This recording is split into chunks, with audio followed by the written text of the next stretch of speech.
কেমন আছেন সবাই? ঘরোয়া রান্নাঘরে আপনাদের স্বাগত জানাই। এভাবে আপনারা সুস্বাদু চিংড়ি কোপ্তা বানিয়ে খেতে পারেন।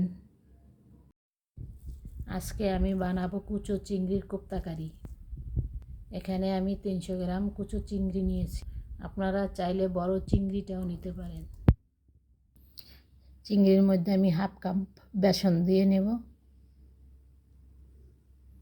আপনারা চাইলে কর্নফ্লাওয়ারও নিতে পারেন। স্বাদ মতো লবণ, সামান্য হলুদ গুঁড়ি, পেঁয়াজ কুচি, লঙ্কা কুচি, সামান্য আদা বাটা, রসুন বাটা, ধনে জিরে বাটা। চিংড়িগুলোকে আমি ভালোভাবে মাখিয়ে নিব। মাখানো হয়ে গেছে, এবার আমি মাখানো হয়ে গেছে, বাটিটা এখন আমি পাশে সরিয়ে রাখব। চুলায় আমি কড়াই বসিয়ে নেব। কড়াইয়ে সাদা তেল দিয়ে দিব। তেলের মধ্যে আদা বাটা, রসুন বাটা, পেঁয়াজ বাটা, জিরা ধনে বাটা, সামান্য হলুদ গুঁড়ি, সামান্য মরিচ গুঁড়া, স্বাদ মতো লবণ, সামান্য পানি দিয়ে মশলাটা ভালোভাবে কষিয়ে নেব।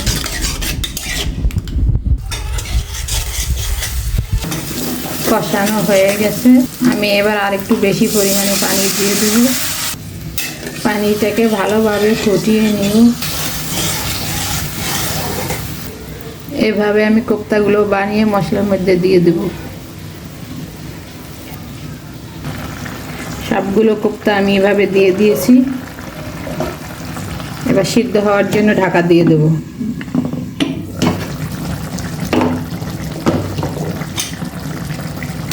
কোপ্তাগুলোকে এভাবে হালকাভাবে লাড়িয়ে চাড়িয়ে নিয়ে নিতে হবে। আস্তে আস্তে লাড়াতে হবে যাতে কোপ্তাগুলো ভেঙে না যায়। কড়াইয়ের নিচে যেন লেগে না যায়। কড়াইয়ে যেন লেগে না যায়, এভাবে হালকা করে লাড়িয়ে চাড়িয়ে নিতে হবে।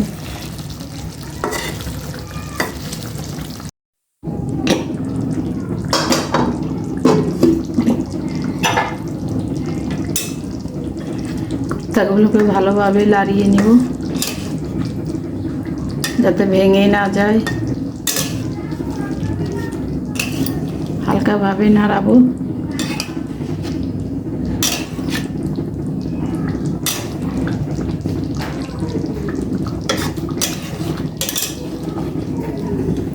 কড়াইয়ে যেন লেগে না যায়। আবার একটু ঢাকা দিয়ে দেব।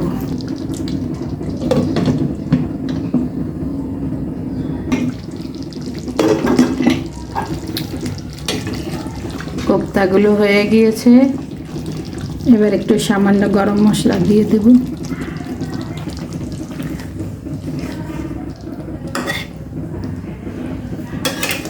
কোপ্তা হয়ে গেছে,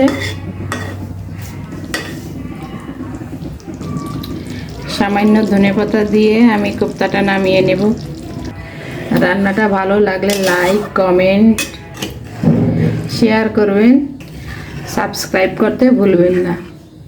এটা নামিয়ে নিব।